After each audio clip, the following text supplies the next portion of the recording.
Proverbs chapter 2. The Lord giveth wisdom, knowledge, and understanding. Walk in the way of good men.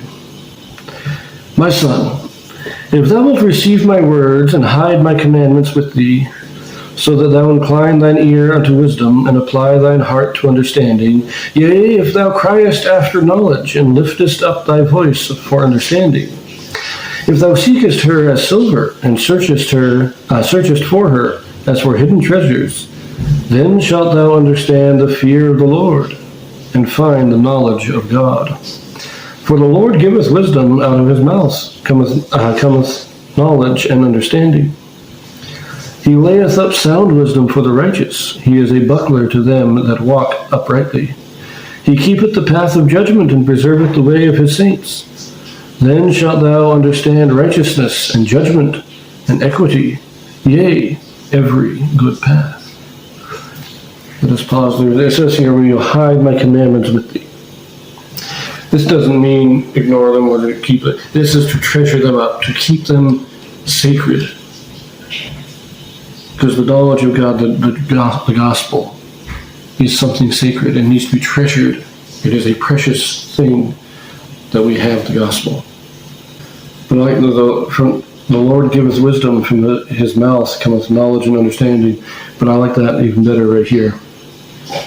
Then shalt thou understand righteousness and judgment and equity. If you seek God first, then you begin to understand these things. There's a lot of people who say, "Oh, I don't need God to be a moral person. I can be a good person without God." No, not really. You can't be the best person you can be without God. You reject God, you will never be as good as you could otherwise be.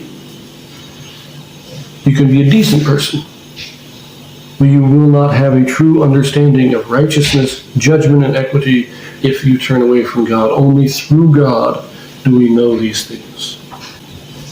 So the fear of God is the beginning of wisdom, as it said in chapter 1. But now, righteousness, judgment, equity, these things are what come after. The beginning of wisdom is the fear of God. Once you have the fear of God, then God will teach you these other things. And we build on the wisdom that we began with the fear of God. Verse 10.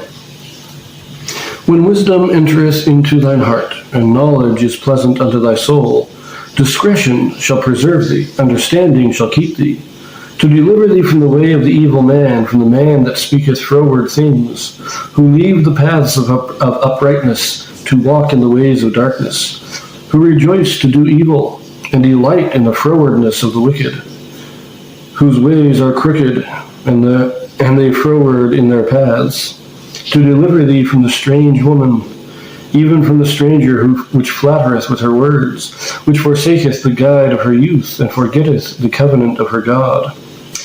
For her house inclineth unto death, and her paths unto the dead.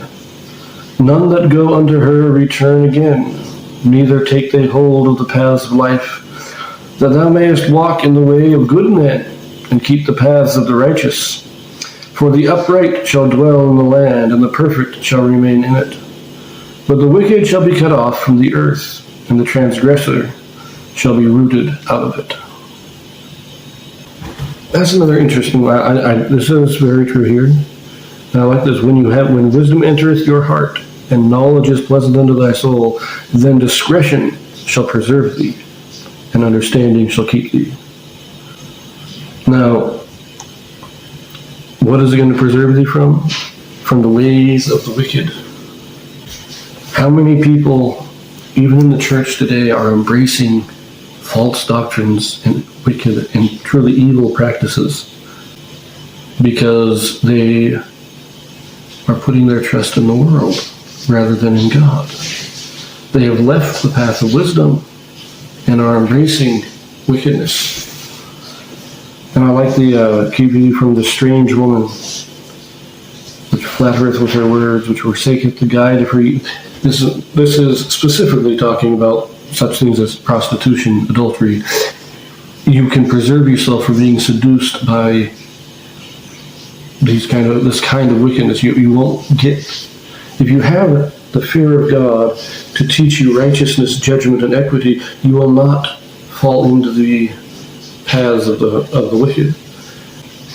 The wicked try to justify themselves frequently, but when we have that foundation of wisdom and the fear of the Lord, then these other things do not entice us. We are able to withstand those temptations.